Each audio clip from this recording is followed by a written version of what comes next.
What are you doing? Are you eating my green beans, you little green bean thief? You no touch.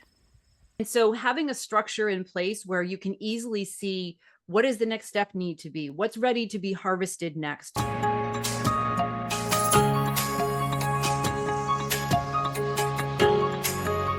One of the things that a lot of startup founders struggle with is the amount of time that they actually have to sell, because you have to run a business and you also have to do marketing and you also have to do your roadmap for product development.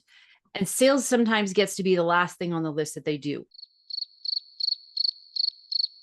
Or they go through that roller coaster of they do a bunch of activity to generate leads, but then they aren't following through on those because they get busy with all of those other things. And so the fruit withers and dies on the vine, so to speak.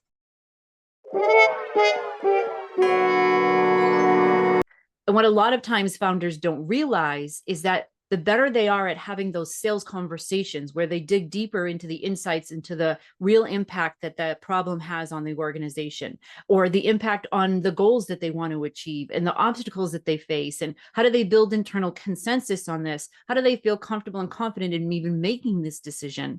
The better you are at asking those deeper questions and listening with intention, that you get those insights that then inform what your marketing needs to focus on, what your product development needs to focus on, because you're seeing clearly from the buyer's point of view in your sales conversations.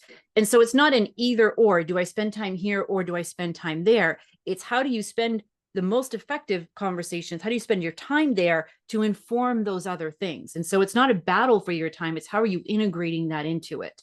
And that's, I think, going to be a real focus on the HubSpot for Startups session that we do in September, because you can't ignore sales. It's the lifeblood of your business, not just in terms of revenue, but in everything else that gets driven, from customer experience to onboarding to marketing to product development. It all is triggered by the same conversations that they have. And this is the other thing that I find a lot of startup founders make as a mistake in their sales process, is they don't actually have a process, or they have one that is like, and I am not even exaggerating when I say 8 to 10 steps long, which is, by the way, probably too much.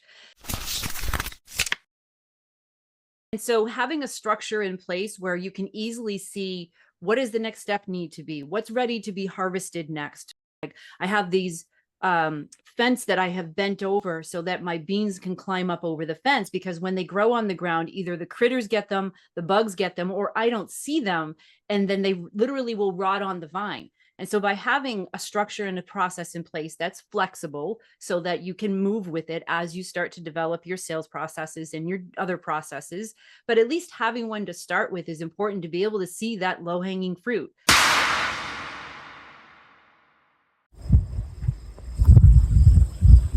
The little fucker's back again.